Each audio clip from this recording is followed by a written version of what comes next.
देश दुनिया च वसते पंजाबियों को जी आया। मैं हरजिंदर सिंह रंधावा, तुस देख रहे हो पंजाब टैलीविजन और मेरे नाल ने सरदार नरिंदरपाल सिंह।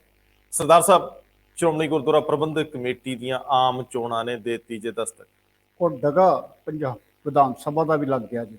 उधर प्रधानमंत्री नरेंद्र मोदी 8 तरीक वाले दिन ਪ੍ਰੋਮੀਨੈਂਟ ਸਿੱਖਾਂ ਨੂੰ ਮਿਲ ਰਹੇ ਨੇ ਤੇ ਇੱਧਰ ਕਹਿੰਦੇ ਨੇ ਕਿ ਦਿੱਲੀ ਦੇ ਵਿੱਚ ਹੀ ਰਵਨੀਤ ਬਿੱਟੂ ਤੇ ਰਾਜੇਵਾਲ ਦੇ ਸਿੰਘ ਫਸ ਗਏ ਨੇ। ਤੁਸੀਂ ਥੋੜਾ ਜਿਹਾ ਉਰੇ ਚੰਡੀਗੜ੍ਹ ਨੂੰ ਆ ਜਾਓ। ਇੱਕ ਮੀਟਿੰਗ ਬ੍ਰਹਮਪੁਰਾ ਦੇ ਬੰਦਿਆਂ ਦੀ ਢੀਂਡਸਾ ਨਾਲ ਹੁੰਦੀ ਜਦੋਂ ਸਾਡੀ ਨਹੀਂ ਸਲਾਹ ਮੰਨੀ ਉਦੋਂ ਤੋੜ ਵਿਛੋੜਾ ਹੋ ਗਿਆ।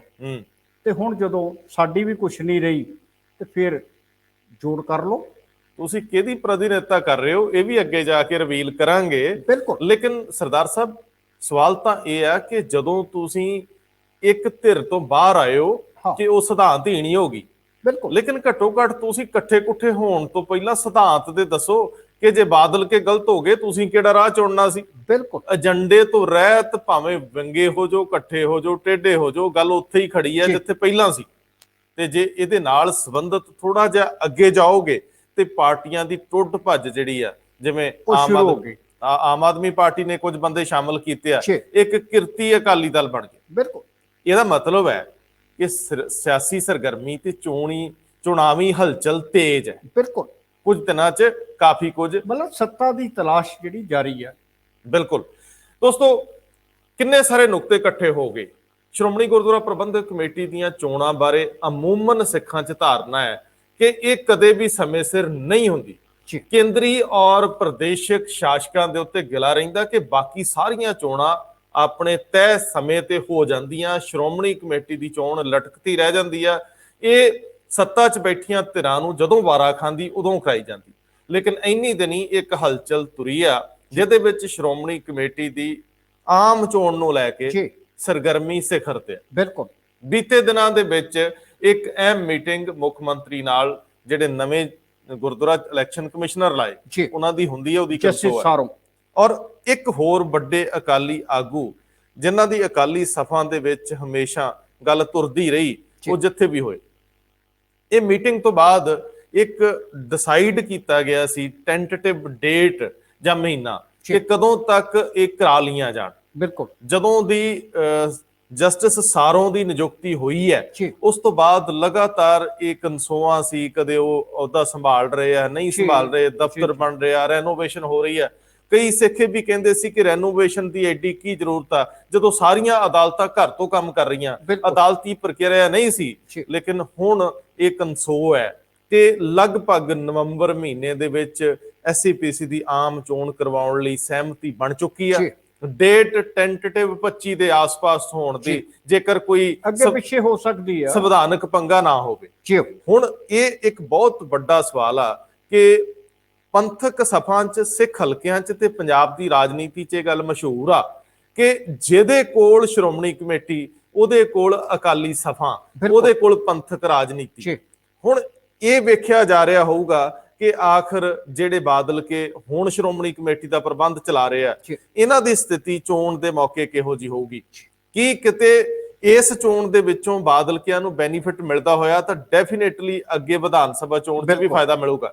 ਸੋ ਸਰਦਾਰ ਸਾਹਿਬ, ਇਹ ਕੁਝ ਪੱਤੇ ਨੇ ਜਿਹੜੇ ਉਲੱਦ ਕੇ ਦੇਖੇ ਜਾ ਰਹੇ ਆ ਕਿ ਕਿਹੜਾ ਕਿੱਥੇ ਠੀਕ ਬੈਠਦਾ। ਦੇਖੋ, ਅਕਾਲੀ ਦਲ ਦੀ ਜੇ ਨਿਗਾਹ ਨਾਲ ਵੇਖੋਗੇ ਤੇ ਸਭ ਤੋਂ ਪਹਿਲਾਂ ਜੋ ਕੁਝ ਦਿੱਲੀ ਗੁਰਦੁਆਰਾ ਕਮੇਟੀ ਦੀਆਂ ਚੋਣਾਂ ਦੇ ਵਿੱਚ ਧਾਰਮਿਕ ਪਾਰਟੀ ਰਜਿਸਟਰ ਹੋਣ ਵਜੋਂ ਦੇਖਿਆ ਗਿਆ ਜੀ। ਘੱਟੋ ਘੱਟ ਜੇ ਅਕਾਲੀ ਦਲ ਦਿੱਲੀ ਦੇ ਵਿੱਚ ਬਤੌਰ ਇੱਕ ਪਾਰਟੀ, ਧਾਰਮਿਕ ਪਾਰਟੀ ਵਜੋਂ ਚੋਣਾਂ ਲੜ ਰਿਹਾ ਜੀ, ਜੇ ਵਾਕਿਆ ਹੀ ਉਹ ਆਪਣੇ ਲੈਟਰ ਪੈਡ ਤੇ ਲਿਖਦਾ ਕਿ ਅਸੀਂ ਧਾਰਮਿਕ ਸੰਸਥਾ ਆ, ਰਾਜਨੀਤਿਕ ਨਹੀਂ ਆ, ਤੇ ਫਿਰ ਪੰਜਾਬ ਦੇ ਵਿੱਚ ਅਕਾਲੀ ਦਲ ਨੂੰ ਆਪਣੀ ਨੀਤੀ ਇੱਕ ਵਾਰੀ ਫੇਰ ਸਾਫ਼ ਕਰਨੀ ਪਵੇਗੀ ਜੀ ਕਿ ਉਹ ਧਾਰਮਿਕ ਹੈ ਜਾਂ ਉਹ ਸਿਆਸੀ ਤੇ ਧਾਰਮਿਕ ਦੋਨੇ ਹੀ ਆ ਜੀ। ਔਰ ਦੂਸਰਾ ਇਹ ਆ ਕਿ ਸ਼੍ਰੋਮਣੀ ਕਮੇਟੀ ਦੀਆਂ ਚੋਣਾਂ ਦੀ ਜਦੋਂ ਤੁਸੀਂ ਦੇਰੀ ਦੀ, ਅਨਿਸ਼ਚਿਤਤਾ ਦੀ ਗੱਲ ਕੀਤੀ, 1964 ਤੋਂ ਬਾਅਦ 1979 ਚੋਣਾਂ ਹੁੰਦੀਆਂ ਜੀ, 1979 ਤੋਂ ਬਾਅਦ 1996 ਚ ਹੁੰਦੀਆਂ, ਔਰ ਇੱਥੋਂ ਤੱਕ ਕਿ 2004 ਦੇ ਵਿੱਚ ਜਦੋਂ ਕਿ ਹਾਲਾਂਕਿ ਅਕਾਲੀ ਰਾਜ ਰਿਹਾ, 2004 ਤੋਂ ਲੈ ਕੇ 2011 ਤੱਕ ਹਾਊਸ ਚੱਲਿਆ, 2011 ਚੋਣਾਂ ਹੋਈਆਂ ਤੇ ਫਿਰ ਇਹ ਰੌਲਾ ਪੈ ਗਿਆ ਕਿ ਵਾਕਿਆ ਇਹ ਹਾਊਸ 2011 ਵਾਲਾ ਵਾਜਬ ਹੈ ਇਹਦੀ ਮਿਆਦ 2016 ਚ ਖਤਮ ਹੋ ਗਈ ਆ ਜਾਂ ਅੱਗੇ। ਲੇਕਿਨ ਸ਼੍ਰੋਮਣੀ ਕਮੇਟੀ ਕਹਿੰਦੀ ਰਹੀ ਕਿ ਸਾਨੂੰ ਕੰਮ ਕਰਨ ਦਾ ਮੌਕਾ ਹੀ 2016 ਨੂੰ ਦਿੱਤਾ ਗਿਆ। ਬਲ ਦੋ ਨੁਕਤੇ ਆ। ਜੀ। ਪਹਿਲਾ ਨੁਕਤਾ ਤੇ ਇਹ ਆ ਕਿ ਜਦੋਂ ਦੀ ਸ਼੍ਰੋਮਣੀ ਕਮੇਟੀ ਬਣੀ ਹੈ ਜੀ, ਕਦੇ ਵੀ 5 ਸਾਲ ਦੀ ਤੈਅ ਸੀਮਾ ਤੋਂ ਬਾਅਦ ਇਲੈਕਸ਼ਨ ਨਹੀਂ ਹੋਈ। ਬਿਲਕੁਲ ਉਹ ਪਛੜ ਕੇ ਹੋਈ ਆ, ਜੀ। ਕਾਰਨ ਕੋਈ ਵੀ ਰਿਹਾ। ਉਹਦਾ ਕਾਰਨ ਇੱਕ ਵੀ ਹੈ ਨਾ ਕਿ ਇਹ ਘੱਟੋ ਘੱਟ 3 ਸਟੇਟਾਂ ਜਿਹੜੀਆਂ ਨੇ ਉਹ ਪ੍ਰਭਾਵਿਤ ਹੁੰਦੀਆਂ ਨੇ ਜੀ। ਇੱਕ ਹਿਮਾਚਲ ਦੀ ਸੀਟ ਆਉਂਦੀ ਹੈ ਵਿੱਚ, ਹਰਿਆਣੇ ਦੀਆਂ ਆਉਂਦੀਆਂ ਨੇ ਜੀ। ਯੂਨੀਅਨ ਟੈਰੀਟਰੀ ਚੰਡੀਗੜ੍ਹ ਹੈ, ਉਹਦੀ ਵੀ ਇੱਕ ਸੀਟ ਆਉਂਦੀ ਹੈ। ਜਦੋਂ ਇਹ ਸਾਰਾ ਕੁਝ ਹੁੰਦਾ ਜੀ, ਔਰ ਇਹ ਚੋਣ ਜਿਹੜੀ ਹੈ ਇਹ ਇਲੈਕਸ਼ਨ ਕਮਿਸ਼ਨ ਨਹੀਂ ਕਰਾਉਂਦਾ, ਇਹ ਕੇਂਦਰੀ ਗ੍ਰਹਿ ਮੰਤਰਾਲਾ ਕਰਾਉਂਦਾ ਹੈ। ਔਰ ਉਹ ਨੋਮੀਨੇਟ ਕਰਦੇ ਆ ਗੁਰਦੁਆਰਾ ਚੋਣ ਕਮਿਸ਼ਨ। ਗੁਰਦੁਆਰਾ ਚੋਣ ਕਮਿਸ਼ਨ ਜਿਹੜਾ ਉਹ ਨੋਮੀਨੇਟ ਕਰਦੇ ਆ।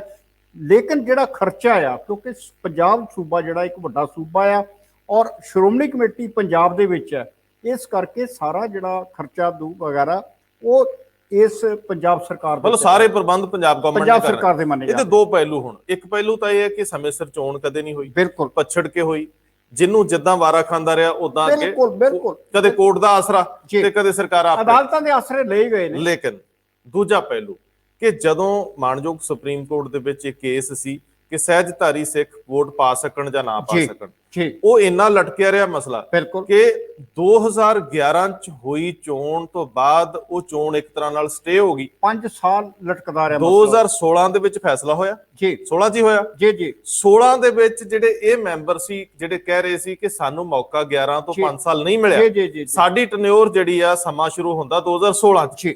ਪਰ ਸਰਦਾਰ ਸਾਹਿਬ 2016 ਤੋਂ ਸ਼ੁਰੂ ਹੋਇਆ ਸਮਾਂ ਵੀ 2021 ਦੇ ਨਵੰਬਰ ਚ ਮੁੱਕ ਰਿਹਾ। ਲੇਕਿਨ ਇਹਦੇ ਵਿੱਚ ਵੀ ਇੱਕ ਨੁਕਤਾ ਹੈ, ਜਦੋਂ ਨੋਟੀਫਿਕੇਸ਼ਨ ਜਿਹੜਾ ਸੀ ਸਹਿਜਧਾਰੀ ਸਿੱਖ ਫੈਡਰੇਸ਼ਨ ਦੇ ਵੋਟਾਂ ਦੇ ਨਾਂ ਪਾਉਣ ਦਾ ਬਾਰੇ, ਉਹ ਨੋਟੀਫਿਕੇਸ਼ਨ ਦਾ 2003 ਚ ਜੀ, ਉਸ ਲਈ ਕੇਂਦਰੀ ਗ੍ਰਹਿ ਮੰਤਰੀ ਨੇ ਲਾਲ ਕ੍ਰਿਸ਼ਨ ਅਡਵਾਨੀ ਜੀ।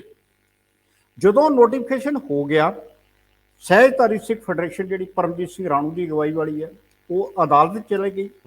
ਆਖਰ ਉਸ ਕੇਸ ਨੂੰ ਦੀ ਪੈਰਵਾਈ ਕਿਨ ਕਰਨੀ ਸੀ ਜੀ? ਕੀ ਸ਼੍ਰੋਮਣੀ ਕਮੇਟੀ ਦਾ ਫਰਜ਼ ਨਹੀਂ ਸੀ ਬਣਦਾ ਜਾਂ ਅਕਾਲੀ ਦਲ ਦਾ ਫਰਜ਼ ਨਹੀਂ ਸੀ ਬਣਦਾ? ਕਿਉਂਕਿ ਜਦੋਂ ਨੋਟੀਫਿਕੇਸ਼ਨ ਹੁੰਦਾ ਉਦੋਂ ਪ੍ਰਕਾਸ਼ ਸਿੰਘ ਬਾਦਲ ਤੇ ਗੁਰਚਰਨ ਸਿੰਘ ਟੌੜਾ ਇਕੱਠੇ ਹੀ ਜਾਂਦੇ ਨੇ ਉਹਨਾਂ ਕੋਲ। ਹੁਣ 2011 ਚ ਉਧਰੋਂ ਚੋਣ ਐਲਾਨ ਹੋਇਆ, ਉਧਰੋਂ ਰਾਣੂ ਵਾਲੇ ਜਿਹੜੇ ਸੀ ਉਹ ਫਿਰ ਕੋਰਟ ਚਲੇ, ਅਦਾਲਤ ਚਲੇ ਗਏ। ਜਿਹੜਾ ਇੱਕ ਤਰਕ ਸ਼੍ਰੋਮਣੀ ਕਮੇਟੀ ਨੇ ਉਸ ਵੇਲੇ ਸੁਪਰੀਮ ਕੋਰਟ ਚ ਦਿੱਤਾ ਸੀ ਤੇ ਜਿਹਦੇ ਕਰਕੇ ਐਗਜ਼ੈਕਟਿਵ ਨੂੰ ਤਾਕਤਾਂ ਮਿਲੀਆਂ ਸੀ ਜਨਰਲ ਹਾਊਸ ਦੀਆਂ, ਮੱਕੜ ਸਾਹਿਬ ਦੇ ਵੇਲੇ। ਜਿਹੜੇ ਲੋਕ ਸਿੱਖ ਗੁਰਦੁਆਰਾ ਐਕਟ 1925 ਦੇ ਜਾਣਕਾਰ ਆ, ਉਹ ਚੀਖ ਕੇ ਕਹਿੰਦੇ ਰਹੇ ਕਿ ਜੇ ਤੁਹਾਨੂੰ ਇਹ ਹਾਊਸ ਨਹੀਂ ਹੈ ਤੇ ਐਕਟ ਦੀ ਧਾਰਾ ਸਾਫ਼ ਕਹਿੰਦੀ ਕਿ ਜਦ ਤੱਕ ਨਵਾਂ ਹਾਊਸ ਨਹੀਂ ਬਣਦਾ ਚੁਣੇ ਹੋਏ ਮੈਂਬਰ ਸਾਹਿਬਾਨ ਦਾ, ਤਦ ਤੱਕ ਜਿਹੜਾ ਹਾਊਸ 2010 ਦੇ ਵਿੱਚ ਸੀ ਉਹ ਕਾਰਜਸ਼ੀਲ ਹੈ। ਫਿਰ ਤੁਹਾਡੀ ਹਰ ਸਾਲ ਸ਼੍ਰੋਮਣੀ ਕਮੇਟੀ ਪ੍ਰਧਾਨ ਦੀ ਚੋਣ ਹੋਣੀ ਚਾਹੀਦੀ ਸੀ, ਐਗਜ਼ੈਕਟਿਵ ਬਣਨੀ ਚਾਹੀਦੀ ਸੀ 2016 ਤੱਕ ਜੀ। ਲੇਕਿਨ ਤੁਸੀਂ ਕਿਹਾ ਉਸ ਵੇਲੇ ਤੁਸੀਂ ਆਪਣੇ ਐਕਟ ਨੂੰ ਪਿਛਾਂ ਸੁੱਟ ਦਿੱਤਾ, ਉਹਦੀ ਪਰਿਭਾਸ਼ਾ ਜਿਹੜੀ ਸੀ ਉਹ ਗਲਤ ਤਰੀਕੇ ਨਾਲ ਕੀਤੀ। ਹੁਣ ਜੇ ਉਹ ਸਾਰਾ ਦੇਖੋਗੇ ਤੇ ਉਸ ਵੇਲੇ ਸ਼੍ਰੋਮਣੀ ਕਮੇਟੀ ਕਿੱਥੇ ਖੜੀ ਆ? ਹੁਣ ਜੋ ਮਰਜ਼ੀ ਕਹਿਣ ਕਿ ਸਾਨੂੰ 2016 ਚ ਅਧਿਕਾਰ ਮਿਲੇ, ਲੇਕਿਨ ਸਵਾਲ ਤੇ ਇਹ ਵੀ ਆ, ਮੈਨੂੰ ਯਾਦ ਹੈ ਜਦੋਂ 2015 ਦੇ ਵਿੱਚ ਸੌਦਾ ਸਾਧ ਵਾਲਾ ਡੇਰਾ ਗੁਰਮੀਤ ਰਾਮ ਰਹੀਮ ਵਾਲਾ ਜਿਹੜਾ ਕੇਸ ਸੀਗਾ ਜੀ, ਜਦੋਂ ਉਹਨੂੰ ਮਾਫੀ ਦਿੱਤੀ ਗਈ ਤੇ ਇੱਕ ਅਜਲਾਸ ਸੱਦਿਆ ਗਿਆ ਬਕਾਇਦਾ ਸ਼੍ਰੋਮਣੀ ਕਮੇਟੀ ਮੈਂਬਰ ਸਾਹਿਬ ਦਾ ਅਵਤਾਰ ਸਿੰਘ ਮੱਕੜ ਨੇ ਅਕਾਲ ਤਖਤ ਦੇ ਫੈਸਲੇ ਨੂੰ ਤਸਦੀਕ ਕਰਨ ਲਈ। ਉਸ ਵੇਲੇ ਸ਼੍ਰੋਮਣੀ ਕਮੇਟੀ ਦੀ ਸਾਬਕਾ ਜਨਰਲ ਸਕੱਤਰ ਤੇ ਮੌਜੂਦਾ ਮੈਂਬਰ ਸ਼੍ਰੋਮਣੀ ਕਮੇਟੀ ਕਿਰਨਜੋਤ ਕੌਰ ਨੇ ਹਾਊਸ ਦੇ ਵਿੱਚ ਕਿਹਾ ਕਿ ਸ਼ੁਕਰ ਹੈ ਸ਼੍ਰੋਮਣੀ ਕਮੇਟੀ ਨੂੰ ਯਾਦ ਆਇਆ ਕਿ ਅਸੀਂ ਵੀ ਮੈਂਬਰ ਆਏ ਜੀ। ਇਹਦਾ ਮਤਲਬ ਹੈ ਕਿ ਮੈਂਬਰ ਤਾਂ ਮੰਨ ਲਏ ਗਏ ਸੀ, ਮੈਂਬਰ ਪੁਰਾਣੇ ਮੈਂਬਰ ਸੀ। ਬੀਬੀ ਕਿਰਨਜੋਤ ਕੌਰ ਜਿਹੜੇ ਸੀ ਜਿਹੜੀ ਸ਼੍ਰੋਮਣੀ ਕਮੇਟੀ ਸੀ ਨਾ ਤੇ ਪੁਰਾਣਿਆਂ ਨੂੰ ਮੈਂਬਰ ਮੰਨਦੀ ਪਈ ਸੀ। ਮੈਨੂੰ ਇਹ ਦੱਸੋ, ਉਸ ਇਜਲਾਸ ਦੇ ਵਿੱਚ 2011 ਦੇ ਚੁਣੇ ਹੋਏ ਮੈਂਬਰ ਆਏ? ਬਿਲਕੁਲ, 16 ਦੇ ਵੀ ਹੈਗੇ ਸੀਗੇ ਵਿੱਚ, 11 ਦੇ ਵੀ ਪਹਿਲੇ ਵੀ ਬੈਠੇ ਸੀਗੇ। ਮੈਂ ਉਹੀ ਕਿਹਾ ਕਿ ਜੇ 2011 ਵਾਲੇ ਆਏ ਇਹਦਾ ਮਤਲਬ 15 ਦੇ ਵਿੱਚ ਕੰਮ ਹੋਇਆ। ਬਿਲਕੁਲ, ਇਹਦਾ ਮਤਲਬ ਪ੍ਰੋਸੀਡਿੰਗ ਬੁੱਕ 'ਚ ਲਿਖਿਆ ਗਿਆ ਕਿ ਇਜਲਾਸ ਹੋਇਆ। ਮੈਂ ਕਿਹਾ ਜੀ ਇਹ ਵੀ ਇੱਕ ਨੁਕਤਾ ਲੁਕੋਇਆ ਗਿਆ। ਪਹਿਲਾਂ ਕਿਹਾ ਗਿਆ ਕਿ ਇਹ ਅਜਲਾਸ ਆ ਸ਼੍ਰੋਮਣੀ ਕਮੇਟੀ ਦਾ, ਬਾਅਦ ਚ ਕਿਸੇ ਨੇ ਕੰਨ 'ਚ ਫੂਕ ਮਾਰੀ ਸ਼੍ਰੋਮਣੀ ਕਮੇਟੀ ਪ੍ਰਧਾਨ ਦੇ ਵੀ ਜੇ ਅਜਲਾਸ ਲਿਖੋਗੇ ਤੇ ਕਾਨੂੰਨੀ ਨੁਕਤਾ ਜੇ ਸੁਪਰੀਮ ਕੋਰਟ 'ਚ ਤੁਰੇ ਫਿਰਦੇ ਜੇ ਕੁਦਰਤੀ ਆ। ਫਿਰ ਤੁਸੀਂ 11 ਫਿਰ ਦੇ ਉਹਨਾਂ ਨੇ ਕਿਹਾ ਜੀ ਇਹ ਪੰਥਕ ਇਕੱਠ ਹੈ। ਮਤਲਬ ਜੇ 11 ਦੇ ਤੁਸੀਂ ਅਜਲਾਸ ਵਜੋਂ ਇਹਨੂੰ ਮਾਨਤਾ ਦੇਤੀ, ਬਿਲਕੁਲ। ਇਹਦਾ ਮਤਲਬ ਫਿਰ 16 ਦੇ ਵਿੱਚ ਤੁਹਾਡੀ ਨਵੀਂ ਚੋਣ ਹੋਣੀ ਸਭ ਕੁਝ। ਲੇਕਿਨ ਹੁਣ ਜੇ ਸਰਦਾਰ ਸਾਹਿਬ ਆਪਾਂ ਸਾਰੇ ਨੁਕਤੇ ਪਿੱਛੇ ਛੱਡ ਜੀ। ਦਈਏ, ਇਹ ਵਾਲੇ ਜੇ 2016 ਤੋਂ ਵੀ ਸ਼ੁਰੂਆਤ ਕਰ ਲਓ, ਫਿਰ ਵੀ ਪੂਰਾ ਹੋ ਗਿਆ। ਨਵੰਬਰ 2021 ਦੇ ਵਿੱਚ, ਸਤੰਬਰ ਦੇ ਵਿੱਚ ਤੁਹਾਡਾ ਹਾਊਸ ਜਿਹੜਾ ਆ ਖਤਮ ਹੋ ਗਿਆ, ਚੋਣ ਖਤਮ ਹੋ ਜਾਂਦੀ ਹੈ ਤੇ ਨਵੰਬਰ ਦੇ ਵਿੱਚ ਜਾ ਕੇ ਹਾਊਸ ਨਵਾਂ ਬਣਨਾ ਚਾਹੀਦਾ। ਬਿਲਕੁਲ 2021 ਦੇ ਵਿੱਚ ਇਸੇ ਸਾਲ ਦੇ ਨਵੰਬਰ ਦੇ ਵਿੱਚ ਇਲੈਕਸ਼ਨ ਡਿਊ ਆ। ਕੰਨ ਇਧਰੋਂ ਫੜ ਲਓ ਜਾਂ ਇਧਰੋਂ। ਤੁਹਾਡੀ ਇਲੈਕਸ਼ਨ ਨਹੀਂ ਹੈ। ਦੇਖੋ ਜਿੱਦਾਂ ਤੁਸੀਂ ਕਾਰਪੋਰੇਸ਼ਨ ਦੀ ਚੋਣ ਦੀ ਗੱਲ ਕਰਦੇ ਹੋ, ਤੁਸੀਂ ਵਿਧਾਨ ਸਭਾ ਦੀ ਗੱਲ ਕਰਦੇ ਹੋ, ਤੁਸੀਂ ਕਹਿੰਦੇ ਕਿ ਇੰਨੀ ਤਰੀਕ ਤੱਕ ਚੋਣ ਪ੍ਰਕਿਰਿਆ ਮੁਕੰਮਲ ਹੋਣੀ ਚਾਹੀਦੀ ਹੈ। ਬਿਲਕੁਲ ਬਿਲਕੁਲ। ਉਹਦੇ ਤੋਂ ਬਾਅਦ ਜਿਹੜਾ ਨਵਾਂ ਹਾਊਸ ਬਣੇਗਾ, ਕਿਉਂਕਿ ਪੁਰਾਣੇ ਹਾਊਸ ਦੀ ਟੈਨਿਓਰ ਉਹਦੇ ਸਹੁੰ ਚੁੱਕਣ ਤੋਂ ਹੁੰਦੀ ਹੈ। ਬਿਲਕੁਲ। ਚੋਣਾਂ ਤੋਂ ਨਹੀਂ, ਸਹੁੰ ਚੁੱਕਣ ਤੋਂ ਸ਼ੁਰੂ ਹੁੰਦੀ ਹੈ। ਸੋ ਇਹੋ ਹੀ ਫਾਰਮੂਲਾ ਇੱਥੇ ਲਾਗੂ ਹੋਣਾ। ਨਹੀਂ ਬਣਦਾ ਹੀ ਹੈ ਸਰਦਾਰ ਸਾਹਿਬ। ਵਿਧਾਨ ਸਭਾਵਾਂ ਹੋਣ, ਪਾਰਲੀਮੈਂਟ ਹੋਵੇ ਜੀ, ਜਦੋਂ ਤੁਸੀਂ ਸਹੁੰ ਚੁੱਕੀ ਉਹ ਤੋਂ 5 ਸਾਲ ਦੇ ਪੀਰੀਅਡ ਬਾਅਦ, ਬਿਲਕੁਲ ਉਸ ਪੀਰੀਅਡ ਦੇ ਵਿੱਚ ਤੁਹਾਨੂੰ ਇੱਕ ਦਿਨ ਰਹਿੰਦਿਆਂ ਜਾਂ ਉਸ ਦਿਨ ਦੇ ਵਿੱਚ ਤੁਹਾਨੂੰ ਦੁਬਾਰਾ ਨਵੇਂ ਸਿਰਿਓਂ ਆ ਕੇ ਸਹੁੰ ਚੁੱਕਣੀ ਪੈਂਦੀ। ਬਿਲਕੁਲ ਸਭ ਕੁਝ ਕਰਨਾ ਪੈਂਦਾ। ਔਰ ਜੇ ਹੁਣ ਨਵੰਬਰ ਚ ਚੋਣ ਹੁੰਦੀ ਆ ਜੀ, ਤੇ ਉਸ ਮੌਕੇ ਦੇ ਉੱਤੇ ਇਹ ਦੇਖਣਾ ਹੋਊਗਾ ਕਿ ਪੰਥਕ ਚਿਹਰੇ, ਪੰਥਕ ਪਾਰਟੀਆਂ, ਪੰਥਕ ਧਿਰਾਂ ਕੌਣ-ਕੌਣ ਹੁੰਦੀਆਂ। ਲੇਕਿਨ ਸਵਾਲ ਅਹਿਮ ਰਹੇਗਾ ਕਿ ਇੱਕ ਪਾਸੇ ਤੇ ਉਹ ਧਿਰ ਹੋਏਗੀ ਜਿਨ੍ਹਾਂ ਨੂੰ ਅਜੇ ਤੱਕ ਉਹਨਾਂ ਦੇ ਆਪਣਿਆਂ ਨੇ ਵੀ ਕਿਹਾ ਤੇ ਦੂਸਰਿਆਂ ਨੇ ਵੀ ਕਿਹਾ ਕਿ ਇਹ ਪੰਥਕ ਨਹੀਂ ਰਹੇ ਜੀ। ਇਹਨਾਂ ਦਾ ਸਿਧਾਂਤ ਜਿਹੜਾ ਆ, ਇਹਨਾਂ ਦਾ ਜਿਹੜਾ ਮੁੱਢਲਾ ਵਿਧਾਨ ਆ, ਉਹ ਪੰਥਕ ਨਹੀਂ ਰਿਹਾ। ਲੇਕਿਨ ਜਿਹੜੇ ਵੱਖ ਹੋਏ ਨੇ ਉਹ ਵੀ ਤੇ ਹੁਣ ਲੀਕ ਮਾਰ ਕੇ ਦੱਸਣ ਕਿ ਅਸੀਂ ਪੰਥਕ ਕਿੱਦਾਂ ਆ। ਸਰ ਮੈਨੂੰ ਤੁਸੀਂ ਇਹ ਦੱਸੋ ਵੀ ਜਿਨ੍ਹਾਂ ਨੂੰ ਤੁਸੀਂ ਜਾਂ ਜਿਹੜੇ ਲੋਕ ਕਹਿ ਰਹੇ ਆ ਜੀ ਵੀ ਇਹ ਪੰਥਕ ਨਹੀਂ, ਜੀ, ਉਹ ਕਦੋਂ ਮੰਨਦੇ ਕਿ ਅਸੀਂ ਪੰਥਕ ਨਹੀਂ? ਗੱਲ ਤੇ ਕਦੋਂ ਬਾਦਲ ਕਿਹਾ ਨੇ ਕਿਹਾ? ਤੁਸੀਂ ਇਹੀ ਕਹਿੰਦੇ ਨਾ ਜੀ। ਜਿਹੜੇ ਵਿਰੋਧੀ ਧਿਰ, ਤੁਸੀਂ ਤੋਂ ਭਾਵ ਮੇਰਾ ਜਿਹੜੀਆਂ ਵਿਰੋਧੀ ਧਿਰਾਂ ਜਦੋਂ ਕਹਿੰਦੀਆਂ ਕਿ ਇਹ ਪੰਥਕ ਨਹੀਂ ਰਹੇ, ਜੀ, ਉਹ ਕਦੋਂ ਕਹਿੰਦੇ ਆ ਕਿ ਅਸੀਂ ਪੰਥਕ ਨਹੀਂ ਰਹੇ? ਹਾਂ, ਹੁਣ ਉਹ ਇਹੋ ਹੀ ਤੇ ਫੈਸਲਾ ਜਿਹੜਾ ਦਿੱਲੀ ਕਮੇਟੀ ਦੀ ਚੋਣ ਨੇ ਕਰਨਾ। ਲੇਕਿਨ ਕਿ ਜਦੋਂ ਤੁਸੀਂ ਉੱਥੇ ਮੰਨ ਲਿਆ ਕਿ ਅਸੀਂ ਧਾਰਮਿਕ ਆ, ਉੱਥੇ ਤੁਸੀਂ ਮੰਨ ਲਿਆ, ਪਹਿਲਾਂ ਤੁਸੀਂ ਧਾਰਮਿਕ ਵੀ ਸੀ ਤੇ ਸਿਆਸੀ ਵੀ ਸੀ। ਤੁਸੀਂ ਧਾਰਮਿਕ ਚੋਣਾਂ ਵੀ ਲੜਦੇ ਸੀ, ਉਹਨਾਂ ਦਾ ਭਵਿੱਖ ਵੀ ਤੈਅ ਕਰਦੇ ਸੀ, ਉਹਦਾ ਵੀ ਤਾਕਤ ਆਪਣੇ ਹੱਥ ਰੱਖਦੇ ਸੀ, ਤੇ ਸਿਆਸਤ ਦੇ ਵਿੱਚ ਦਿੱਲੀ, ਚੰਡੀਗੜ੍ਹ ਦੀ ਕੁਰਸੀ ਤੁਸੀਂ ਲੱਭਦੇ ਸੀ। ਦਿੱਲੀ ਦੇ ਵਿੱਚ ਸਿਰਸਾ ਤੇਜ ਤਰਾਰ ਆਗੂ ਆ ਬਾਦਲ ਦਲ ਵੱਲੋਂ। ਜੀ ਜੀ। ਪਿਛਲੇ ਕੁਝ ਮਹੀਨਿਆਂ ਤੋਂ ਜਿਵੇਂ ਉਸ ਵਿਅਕਤੀ ਨੇ ਕੈਂਪੇਨ ਕੀਤੀ ਆ, ਉਹਨੇ ਬਾਕੀ ਸਾਰੇ ਪਛਾੜ ਤੇ ਕੈਂਪੇਨ ਦੇ ਮਾਮਲੇ। ਜੀ ਜੀ ਜੀ। ਚਿਹਰਾ ਸਭ ਤੋਂ ਵੱਧ ਸੋਸ਼ਲ ਮੀਡੀਆ ਤੇ ਸਿਰਸਾ ਦਾ ਦਿਖਾਇਆ ਗਿਆ ਜਾਂ ਵੇਖਿਆ ਗਿਆ। ਬਿਲਕੁਲ। ਲੇਕਿਨ ਜਿਹੜੀ ਚਾਲ ਸਰਨਿਆਂ ਨੇ ਚੱਲੀ ਆ, ਉਹ ਵੀ ਬਾਦਲ ਕਿਆ ਲਈ ਤਗੜਾ ਸੰਕਟ ਹੈ। ਜੀ। ਸਭ ਤੋਂ ਵੱਡਾ ਬੁਲਾਰਾ ਪੰਥਕ ਮੁੱਦਿਆਂ ਦੇ ਉੱਤੇ ਇਸ ਵੇਲੇ ਆ ਸਿੰਘ ਸਾਹਿਬ ਭਾਈ ਰਣਜੀਤ ਸਿੰਘ। ਭਾਈ ਰਣਜੀਤ ਸਿੰਘ ਦਾ ਸਰਨੇ ਦੇ ਨਾਲ ਜਾਣਾ ਤੇ ਸਰਨਿਆਂ ਕੋਲ ਇੱਕ ਜ਼ਬਰਦਸਤ ਤਾਬੜਤੋੜ ਬੁਲਾਰਾ ਹੋਣਾ, ਇਸ ਵੇਲੇ ਦਿੱਲੀ ਦੀ ਇਲੈਕਸ਼ਨ ਦੇ ਵਿੱਚ ਕਈ ਨਵੇਂ ਸਮੀਕਰਨ ਬਣ ਗਏ ਇਸ ਗੱਠਜੋੜ ਤੋਂ ਬਾਅਦ। ਹੁਣ ਅੱਗੇ ਜੇ ਥੋੜਾ ਜਿਹਾ ਤੁਰੀਏ ਤੇ ਜਿਹੜੀ ਗੱਲ ਢੀਂਡਸਾ ਬਨਾਮ ਬ੍ਰਹਮਪੁਰਾ ਬਨਾਮ ਬਾਦਲਕਿਆਂ ਦੇ ਖਿਲਾਫ ਜਿੰਨੀਆਂ ਧਿਰਾਂ ਉਹਨਾਂ ਵੱਲੋਂ ਇੱਕ ਮੰਚ ਤੇ ਇਕੱਠੇ ਹੋਣ ਦੀ ਸ਼ੁਰੂਆਤ ਤੋਂ ਹੋਈ, ਜਦੋਂ ਤੋਂ ਢੀਂਡਸਾ ਬਾਹਰ ਆਏ, ਜਦੋਂ ਤੋਂ ਦਸੰਬਰ ਦੇ ਵਿੱਚ ਇਹ ਲੰਘੀ ਨਹੀਂ, ਇਸ ਤੋਂ ਪਹਿਲੇ ਦਸੰਬਰ ਦੇ ਵਿੱਚ ਇਹ ਅਕਾਲੀ ਦਲ ਦੀ ਸਥਾਪਨਾ ਨੂੰ ਲੈ ਕੇ ਅੰਮ੍ਰਿਤਸਰ 'ਚ 2 ਸਮਾਗਮ ਹੋਏ। ਬਿਲਕੁਲ ਠੀਕ। ਉਸ ਤੋਂ ਬਾਅਦ ਬ੍ਰਹਮਪੁਰਾ ਢੀਂਡਸਾ ਵੱਖ-ਵੱਖ ਹੋ ਗਏ। ਜੀ। ਵੱਖ-ਵੱਖ ਕਰਨ ਦੇ ਵਿੱਚ ਕਿਹੜੀਆਂ ਧਿਰਾਂ ਸੀ? ਕੋਈ ਲੁਕ ਛਿਪੀ ਗੱਲ ਵਿੱਚੇ ਹੀ ਨੇ, ਵਿੱਚੇ ਹੁੰਦੇ ਨੇ, ਆਪਣੇ ਹੁੰਦੇ ਨੇ, ਆਪਣੇ ਹੁੰਦੇ। ਬਿਲਕੁਲ। ਜਦੋਂ ਤੁਸੀਂ ਮੈਨੂੰ ਚੌਧਰ ਨਾ ਦਿਓ, ਮੈਂ ਤੇ ਟਿੱਡ 'ਚ ਕਾਨਾ ਪਾ ਹੀ ਦੇਣਾ। ਬਿਲਕੁਲ। ਜਦੋਂ ਬ੍ਰਹਮਪੁਰਾ ਨੂੰ ਇਹ ਸਮਝਾਤਾ ਗਿਆ ਜੀ ਦੇਖੋ ਨਵੇਂ ਦਲ ਦੇ ਵਿੱਚ ਤੁਹਾਡਾ ਕੀ ਹੈ, ਤੁਹਾਡਾ ਕੀ ਸਰਪ੍ਰਸਤ ਦਾ ਕੀ ਹੁੰਦਾ, ਜੀ। ਬ੍ਰਹਮਪੁਰਾ ਸਾਹਿਬ ਨੂੰ ਇਹ ਗੱਲਾਂ ਕਹਿਣ ਵਾਲੇ ਬੰਦੇ ਸਾਰੇ ਸਮੇਤ ਦੂਜੇ ਬੰਨੇ ਚਲੇ। ਬਿਲਕੁਲ। ਹੁਣ ਮੁੜ ਕੇ ਫੇਰ ਉਹ ਕਮੇਟੀਆਂ ਬਣ ਗਈਆਂ। ਬਿਲਕੁਲ। ਸਮਝੌਤੇ ਹੁਣ ਤੁਰ ਪਏ। ਪਰ ਮੈਨੂੰ ਇਹ ਸਮਝਾਓ, ਮੀਟਿੰਗ ਦੀ ਫੋਟੋ ਆ ਗਈ ਜੀ, ਬ੍ਰਹਮਪੁਰਾ ਸਾਹਿਬ ਨਾਲ, ਢੀਂਡਸਾ ਸਾਹਿਬ ਨਾਲ ਬ੍ਰਹਮਪੁਰਾ ਦੀ ਕਮੇਟੀ ਮੀਟਿੰਗ ਕਰ ਰਹੀ ਹੈ ਏਕਤਾ ਨੂੰ ਲੈ ਕੇ। ਜੀ। ਮੈਨੂੰ ਇਹ ਸਮਝਾਓ ਕਿ ਤੁਸੀਂ ਕਿਹੜਾ ਕਾਜ ਲੈ ਕੇ ਤੁਰੇ ਸੀ? ਪਹਿਲੀ ਗੱਲ ਤੁਸੀਂ ਕਹਿੰਦੇ ਬਾਦਲ ਕੇ ਪੰਥਕ ਰਵਾਇਤਾਂ ਛੱਡ ਗਏ, ਅਕਾਲੀ ਦਲ ਦੇ ਮੂਲ ਸਿਧਾਂਤ ਤੋਂ ਬੇਮੁਖ ਹੋ ਗਏ। ਤੁਸੀਂ ਉਹਨਾਂ ਨੂੰ ਛੱਡਤਾ ਕਿ ਅਸੀਂ ਇਹਨਾਂ ਦੇ ਨਾਲ ਨਹੀਂ ਤੁਰ ਸਕਦੇ ਕਿਉਂਕਿ ਇਹਨਾਂ ਨੇ ਪਰੰਪਰਾਵਾਂ ਮਿੱਧੀਆਂ। ਲੇਕਿਨ ਉਹਨਾਂ ਨੇ ਕੀ ਗਲਤ ਕੀਤਾ ਤੁਸੀਂ ਨਹੀਂ ਅਜੇ ਤੱਕ ਦੱਸਿਆ। ਸਿਰਫ ਬੇਅਦਬੀ ਮਾਮਲਿਆਂ ਨੂੰ ਲੈ ਕੇ ਜਾਂ ਕੁਝ ਹੋਰ ਚੀਜ਼ਾਂ ਨੂੰ ਅਜੇ ਤੱਕ ਪਿਕਚਰ ਕਲੀਅਰ ਨਹੀਂ ਹੋਈ, ਨਾ ਢੀਂਡਸਾ ਸਾਹਿਬ ਵੱਲੋਂ, ਨਾ ਬ੍ਰਹਮਪੁਰਾ ਵੱਲੋਂ ਜਾਂ ਬਾਕੀ ਧਿਰਾਂ ਵੱਲੋਂ, ਕਿ ਆਖਰ ਕਿਸ ਪੱਧਰ ਦੇ ਉੱਤੇ ਤੁਸੀਂ ਬਾਦਲਕਿਆਂ ਨਾਲੋਂ ਵੱਖਰੇ ਦਿਸੋਗੇ। ਕਿਹੜੇ ਮੁੱਦੇ ਤੁਸੀਂ ਦਿਖਾਓਗੇ ਕਿ ਰਵਾਇਤੀ ਦਲ ਇਵੇਂ ਦਾ ਸੀ, ਰਵਾਇਤੀ ਪੋਲਿਟਿਕਸ ਅਕਾਲੀਆਂ ਦੀ ਇੰਜ ਦੀ ਸੀ। ਉਸ ਤੋਂ ਅੱਗੇ ਮਾਡਰਨ ਸਮੇਂ 'ਚ ਅਕਾਲੀ ਦਲ ਦਾ ਚਿਹਰਾ ਕਿਹੋ ਜਿਹਾ ਹੋਣਾ ਚਾਹੀਦਾ, ਸਮੇਂ ਦੇ ਹਾਣ ਦੇ ਹੁੰਦਿਆਂ ਅਕਾਲੀ ਪਰੰਪਰਾਵਾਂ ਸੁਰਜੀਤ ਕਰਕੇ ਤੁਸੀਂ ਕਿਵੇਂ ਅੱਗੇ ਤੁਰੋਗੇ। ਤੁਸੀਂ ਜਿਹੜੀ ਰਾਜਨੀਤੀ ਆ ਸਟੇਟ ਦੀ ਔਰ ਜਿਹੜੀ ਧਾਰਮਿਕ ਰਾਜਨੀਤੀ ਆ ਉਹਦੇ 'ਚ ਵਖਰੇਵਾਂ ਰੱਖ ਕੇ ਕਿਵੇਂ ਦੋ ਪੈਮਾਨੇ ਸੈੱਟ ਕਰੋਗੇ।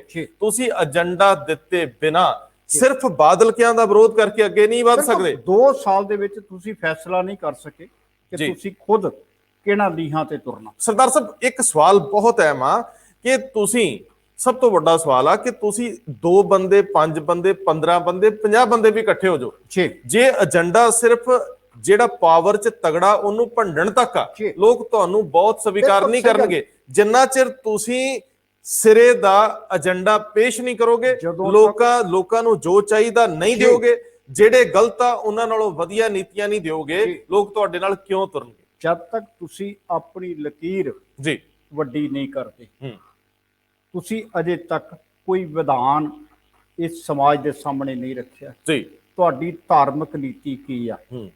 ਦਿੱਲੀ ਚੋਣ ਦੀ ਤੁਸੀਂ ਗੱਲ ਕੀਤੀ, ਉੱਥੇ 2 ਚੀਜ਼ਾਂ ਸਾਹਮਣੇ ਤੁਹਾਡੇ ਵਿਖ ਰਹੀਆਂ ਨੇ। 2 ਪ੍ਰਧਾਨ ਨੇ, ਇੱਕ ਸਾਹਿਬ ਮਨਜੀਤ ਸਿੰਘ ਜੀਕੇ, ਉਹਨਾਂ ਦੇ ਖਿਲਾਫ ਵੀ ਅਦਾਲਤਾਂ ਦੇ ਵਿੱਚ ਪਰਚੇ ਦਰਜ ਨੇ, ਕਾਰਵਾਈ ਚੱਲ ਰਹੀ ਕਿ ਇਹਨਾਂ ਨੇ ਗੁਰਦੁਆਰਾ ਗੋਲਕ ਦਾ ਦੁਰਵਰਤੋਂ ਕੀਤੀ। ਬਿਲਕੁਲ, ਅਸੀਂ ਨਹੀਂ ਕਹਿ ਰਹੇ, ਜਿਹੜੀਆਂ ਪਰਚੇ ਜਿਹੜੇ ਅਦਾਲਤ ਦੇ ਹੁਕਮਾਂ ਤੇ ਆਏ ਨੇ ਉਹ ਤਸਦੀਕ ਕਰ ਰਹੇ ਜੀਕੇ ਦੇ ਪੀਰੀਅਡ ਦੇ ਵੀ ਔਰ ਸਿਰਸੇ ਦੇ ਪੀਰੀਅਡ ਦੇ। ਹੁਣ ਸਿਰਫ ਬਚਦਾ ਇੱਕ ਧੜਾ ਜਿਹਦੇ ਵਿੱਚ ਪਰਮਜੀਤ ਸਿੰਘ ਸਰਨਾ, ਜਿਨ੍ਹਾਂ ਦੇ ਉੱਤੇ ਇਹ ਦੋਸ਼ ਨਹੀਂ ਕਿ ਉਹਨਾਂ ਗੁਰੂ ਦੀ ਗੋਲਕ ਦੀ ਦੁਰਵਰਤੋਂ ਕੀਤੀ, ਜਾਂ ਭਾਈ ਰਣਜੀਤ ਸਿੰਘ। ਲੇਕਿਨ ਸਵਾਲ ਇਹ ਆ ਕਿ ਅਜੇ ਤੱਕ ਜੇ ਤੁਸੀਂ ਚਾਹੇ ਸੁਖਬੀਰ ਸਿੰਘ ਬਾਦਲ ਨੇ, ਚਾਹੇ ਮਨਜੀਤ ਸਿੰਘ ਜੀਕੇ ਦੀ ਪਿੱਠ ਕਿਨ ਠੋਕਣੀ ਆ, ਕਿਨ ਪਲੋਸਣੀ ਆ, ਉਹ ਵੀ ਅਜੇ ਸਾਹਮਣੇ ਨਹੀਂ ਆਏ।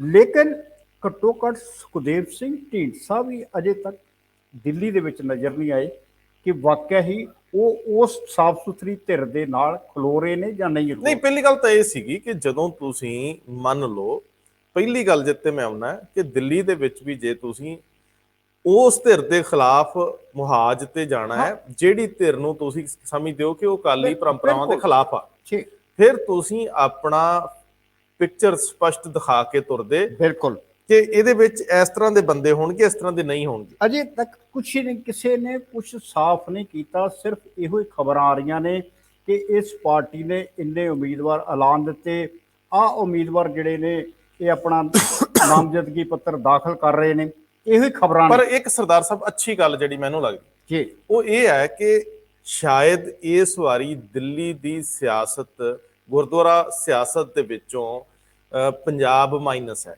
ਬਾਦਲ ਕੇ ਵੀ ਹੈ ਨਹੀਂ ਉੱਥੇ, ਢੀਂਡਸੇ ਵੀ ਉੱਥੇ ਨਹੀਂ ਹੈਗੇ। ਜਿਹੜੀ ਪਹਿਲਾਂ ਲੜਾਈ ਢੀਂਡਸਾ ਬਨਾਮ ਬਾਦਲ ਹੋਣ ਦੀ ਸੰਭਾਵਨਾ ਸੀ ਉਹ ਨਹੀਂ ਬਣ ਸਕੀ, ਨਹੀਂ ਬਣੀ। ਇਸ ਵੇਲੇ ਦਿੱਲੀ ਦੇ ਲੋਕਲ ਮੁੱਦੇ ਜ਼ਿਆਦਾ ਅਹਿਮ ਨੇ। ਬਿਲਕੁਲ, ਦਿੱਲੀ ਦੇ ਵਿੱਚ ਦਿੱਲੀ ਦੇ ਲੋਕ ਇਲੈਕਸ਼ਨ ਲੜ ਰਹੇ ਆ। ਮਨਜਿੰਦਰ ਸਿੰਘ ਸਿਰਸਾ, ਇਹ ਹੋਣਾ ਵੀ ਚਾਹੀਦਾ।